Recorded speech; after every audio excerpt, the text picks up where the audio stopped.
qué se va a parecer el gobierno de Venezuela a lo que hemos visto hasta ahora y en qué va a ser diferente? Vea, para mí es un poco delicado opinar. Son un país muy amigo, muy cercano, pero un país soberano. O sea, ellos tomarán sus propias decisiones con total independencia y autonomía. Sí, pero... Yo tengo el mejor, lo conozco a Nicolás Maduro por haber sido muchos años canciller de Hugo Chávez. Creo que es una persona extremadamente capaz, extremadamente patriota, trabajadora, honesta. Así que le auguro el mejor de los éxitos y dada su capacidad garantiza en gran medida ese éxito, pero ya tomarán sus decisiones como gobierno de un país soberano. Bueno, sí, pero le he preguntado su opinión, si se va a parecer mucho o no, porque se ha hablado mucho de la diferencia de Chávez, del peso que tenía, él es el heredero, se puede decir, bueno, en el gobierno. Dios hizo al hombre y rompió el molde, ¿verdad? O sea, una persona diferente a otra, pero el gobierno de Maduro, por supuesto, se fundamenta en los principios bolivarianos, en la revolución bolivariana, que era la misma línea de Hugo Chávez, así que eso va a haber mucha coincidencia. Y va a haber mucha coincidencia con lo que hacemos en Ecuador, porque nos inspiramos en principios similares, comunes. El pensamiento, por ejemplo, de Simón Bolívar. El presidente no ha podido estar por la gira europea en la toma de posesión de Maduro. ¿Va a viajar a Venezuela? ¿Tiene previsto visitar a Maduro en los próximos, no sé, semanas? Bueno, ojalá lo pueda hacer, pero no hemos planificado aquello. Como decimos, está en Europa y ha hecho una serie de reuniones con gente que manda mucho, como decimos, en Europa, ¿no? Se ha visto con Merkel, ahora hablaremos de esos temas, y ha estado también con el nuevo Papa Francisco, por cierto, latino, argentino. ¿De qué han hablado en esa reunión de 20-25 minutos el Papa y el presidente de Ecuador? Ah, no, eso fue algo extraordinario, ¿no? Qué persona más sencilla, más transparente. Si me recibió, ¿sabe cómo me recibió? Oiga, usted viene de tanto viaje y está más fresco que una lechuga, me dice el Papa. Textual. Es una expresión muy común en América Latina, cómica, de un programa muy famoso que se llama El Chapulín Colorado, ¿no? Imagínese la espontaneidad, ¿no? La autenticidad del Papa. Nosotros tenemos mucha esperanza en el Papa Francisco. Se ha comentado mucho, usted lo decía, ¿no? El cambio que ha habido en los gestos, en la gestualidad, incluso en la forma de vestir, la humildad que ha transmitido, la sencillez. Y personalmente, pues, le confirma todo aquello. Y uno tiene experiencia de vida, ¿no? No es que finge nada, es muy auténtico, muy espontáneo, muy sencillo. Incluso se acordaba que usted había ido a la entronización con su madre y le preguntó por él. Pero dígame, ¿cree que esos gestos que han sido valorados por gente de todo tipo y condición van a hacer que también la Iglesia tenga un cambio? Si es que cree que la Iglesia tiene que hacer un cambio para acercarse más a la sociedad en el siglo XXI. Es obvio que tiene que hacer cambio. El propio Papa Benedicto XVI lo ha dicho. La jerarquía eclesiástica lo ha dicho. El Papa Francisco lo ha dicho. Por eso ha formado una comisión de asesoramiento de 8 cardenales. Es claro que la Iglesia debe hacer cambios, corregir cosas terribles que pasaron en su interior, pero también hacer reformas acorde al siglo XXI que estamos viviendo, ¿no? ¿A qué se refiere con cosas terribles? ¿Al tema de la pederastia? Todo aquello, ¿no? ¿Cree que la Iglesia tiene que ser más contundente? Bueno, No solo el Papa pedir Francisco, perdón. Tal vez no lo ha expresado textualmente, pero lo ha demostrado, que va a ser mucho más firme con estas cosas horrorosas que sucedieron. Y digo, no solo pedir perdón, sino esa gente que vaya a la justicia, evidentemente. Por supuesto. ¿No? Merkel, decía, la otra mujer con más poder en Europa. A Merkel. ¿Pero quién Fue tiene al más revés, poder? fue al revés, ¿no? De Merkel al Papa. Es increíble ver la sintonía que había entre ustedes en la rueda de prensa viniendo de mundos ideológicos, y eso me lo tiene que reconocer, tan opuestos. Esa sintonía se percibía, tiene buena relación con ella, ¿no? Bueno, no es que Correcta. La conozco profundamente, nos habíamos reunido alguna vez en Lima, en una cumbre de las tantas que ha habido, Europa, América Latina, algo así. Pero acá, mire, Merkel es una persona muy franca, frontal, directa, yo también. Ella es una lideresa, yo algo de liderazgo tengo, entonces nos entendimos bien, nos comunicamos bien, pese a que no coincidimos en muchas cosas. He leído que el gobierno alemán califica a Ecuador como el jaguar de Latinoamérica y que a ustedes les había agradado mucho, ¿no? Es una manera de elevar incluso Ecuador por encima de otros países de Latinoamérica por los resultados económicos. Sí, es que los resultados, cuidado, siempre se confunde que tengamos buenos resultados económicos es estar bien. Europa está mal. No, Europa tiene problemas en estos momentos. Pero Europa está acá a nivel de riqueza y en consecuencia capacidad para atender las necesidades de su gente. Y América Latina todavía está acá. Ecuador es de los países que más rápido está avanzando en América Latina. Pero es como estar en una maratón de 30 competidores. Íbamos al último, ahora estamos en el puesto 20. Somos los que más hemos avanzado en puestos. Pero no estamos ganando la maratón, ¿sí me explico? Estamos avanzando rápido. Entonces, todavía no significa que América Latina y particularmente Ecuador esté bien.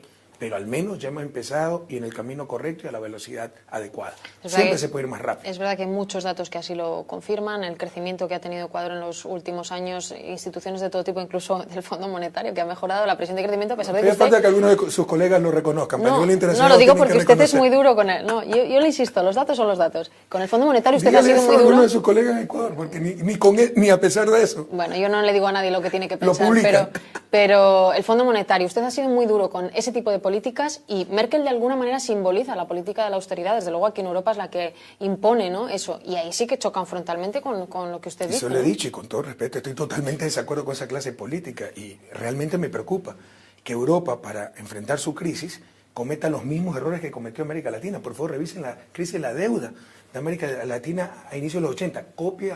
Calco y copia lo que está pasando en Europa. Y las recetas del Fondo Monetario, los programas de ajuste, los mismos errores, que no sirvieron para superar rápidamente la crisis, para que le cueste menos al ciudadano, sirvieron solo para garantizar el pago de la deuda a los bancos privados. Y esa crisis no duró 10 años, y empezamos los años 90 con los niveles de vida de mediados de los 70, al menos en el caso ecuatoriano. ¿Y por qué piensa que Merkel no escucha no solo lo que dice o no atiende a lo que dice el presidente de Ecuador, el presidente francés y a otros muchos en Europa y fuera que le están diciendo política de estímulos sí y de recortes no? ¿Por qué cree que Merkel está tan agarrada a esa tesis? ¿De dónde son los bancos, mi querida? Usted es de los que piensa que los bancos alemanes son los que gobiernan, ¿no? Solo le digo de dónde son los bancos. ¿Alemanes? Pero hay contrapotencias, ¿no? ¿Cree que es por esa razón? Se está protegiendo ciertos sectores, eso es claro, ¿no? Y hay que ver las relaciones. Este es un problema político, no técnico. Nos quieren convencer que es técnico, nos disfrazan ideología de ciencia. No, esto demuestra quién manda en una sociedad.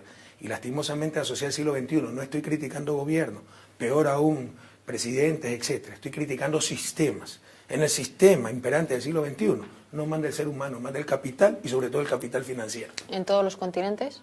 En la mayoría de continentes. En Ecuador eso está cambiando y por eso el gran apoyo popular. Ya el pueblo ecuatoriano sabe que en nuestro país, antes mandaban los banqueros, todo era en función de los banqueros. Revise la crisis de los 80, la crisis de 99, que produjo tanta migración. Mandaban las oligarquías, mandaba el poder mediático, mandaban la burocracia internacional del Fondo Monetario, Banco Mundial, mandaban países extranjeros. Ahora el pueblo ecuatoriano sabe que con nuestros múltiples errores y escasos aciertos, mandan ellos, los ciudadanos. ¿Qué debe hacer, según usted, Europa, para hacer frente a ese poder que resta, no sé, a los ciudadanos capacidad de movimiento? Sí, pero son dos modelos, según usted, muy diferentes. De los países. Solo les pido, revisen la historia y no cometan los mismos errores que nosotros cometemos. Y a los ciudadanos, que no es un problema técnico, es un problema político. ¿Quién manda en una sociedad? ¿El ser humano o el capital? Eso lo he repetido mucho aquí en España es que ahí está la clave. Estos días. Es el gran desafío. Que el ser humano tenga supremacía sobre el capital, la sociedad es sobre los mercados. Ahora todo es mercado y la sociedad, vidas, personas, una mercancía más. Eso es un absurdo. Tampoco vamos a caer en el error que cometió el socialismo clásico de negar el mercado. El mercado es una realidad económica. Pero una cosa... ¿Esa es la autocrítica que puede hacer el socialismo clásico? Y la hacemos claramente. Pero una cosa es mercados mandando a sociedades, otra cosa es sociedades mandando a mercados. El mercado es un gran siervo, pero es un pésimo amo. Creemos, como socialistas modernos, en sociedades con mercado, pero no sociedades de mercado. Y ese es el grave problema. Le decía que esa es una de las tesis que más ha incidido usted en España por la crisis que está sufriendo este país, en el que hablamos usted y yo, y porque hay una importante parte de la inmigración que vino de Ecuador y otros países, pero hablamos del suyo, que la está sufriendo muy directamente con el tema de las casas, de los desahucios. Explicamos que aquí la ley lo que dice es que si no puedes pagarla, entregas la casa, pero no acabas con la deuda. Y fue de los primeros usted en criticarlo. ¿Ha habido avance? Y digo, respecto al gobierno español, ¿usted cree, porque ustedes están ayudando como pueden consularmente a los suyos, cree que eso cambia, que está mejorando? Pero déjeme un poco ampliar sus comentarios, ¿no? Ecuador no era un país de migración. La gente se quedaba en su patria. Pero a partir del 99 nos salieron millones de personas. No se imagina la debacle social que esto fue. Familias destruidas. Aquí tenemos madres que 12, 13 años no han visto a sus hijos, perdieron la vida de sus hijos, su adolescencia, su niñez. Empezó a haber suicidio infantil, niños de 12, 13 años que se nos suicidaban porque sus dos padres en España. Cantones donde 60% de los niños se crían con vecinos, con tíos, con abuelos, con el hermano mayor, 16, 17 años que recibe la plata de sus papás, que le mandan la remesa. ¿Por qué? Por la crisis financiera del 99. El abuso de los bancos, quebraron 16 bancos y se congelaron depósitos, se le obligó a la gente a salvar a esos bancos. Lo mismo que está pasando en Rescate Chipre de la banca. Y algunos otros sectores de Europa. Aprendan de nuestros errores, no cometan los mismos errores. En todo caso, lo he dicho frontalmente y con todo respeto, critico sistema. Esa ley es extremadamente antigua, la ley de Sauce. No es del Partido Popular, no es del PSOE, es desde siempre. Pero esa ley es inmoral, pues.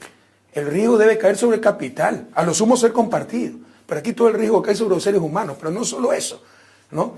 Las actitudes irresponsables, oportunistas de la banca, las pagan los ciudadanos. Porque cuando hubo liquidez, y revise la historia, lo mismo fue en los 80, a nivel internacional, ahí sí, aquí al nivel de un país, cuando hubo liquidez, le sobraba plata, buscaban a los ciudadanos, no por solidaridad, sino por el negocio, y buscaban para darle a usted un crédito. Ellos mismos le valoraban la casa.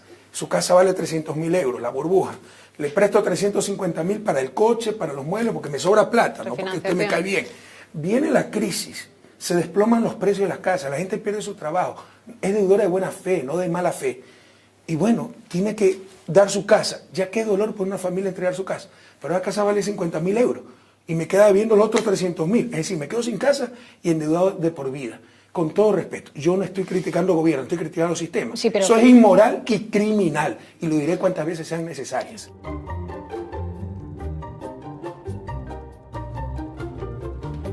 Hugo Chávez, creo que es una persona extremadamente capaz, extremadamente patriota, trabajadora, honesta, así que le auguro el mejor de los éxitos y dada su capacidad garantiza en gran medida ese éxito, pero ya tomarán sus decisiones como gobierno de un país soberano. Bueno, sí, pero le he preguntado su opinión, si se va a parecer mucho o no, porque se ha hablado mucho de la diferencia de Chávez, del peso que tenía, él es el heredero, se puede decir.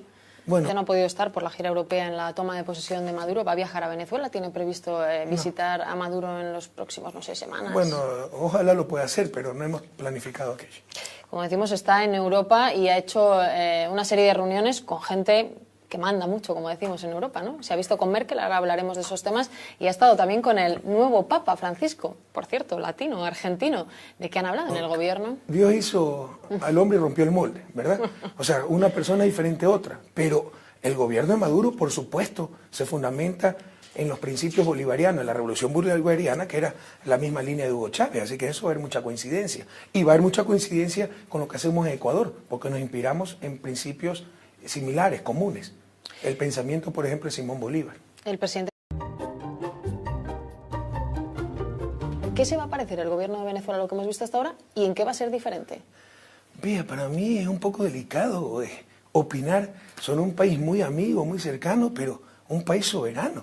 O sea, ellos tomarán sus propias decisiones con total independencia y autonomía. Sí, pero... Yo tengo el mejor, lo conozco a Nicolás Maduro por haber sido muchos años canciller de... En esa reunión de 20-25 minutos, el Papa y el presidente de Ecuador. Ah, no, eso fue algo extraordinario, ¿no? Qué persona más sencilla, más transparente. Si me recibió, ¿sabes cómo me recibió?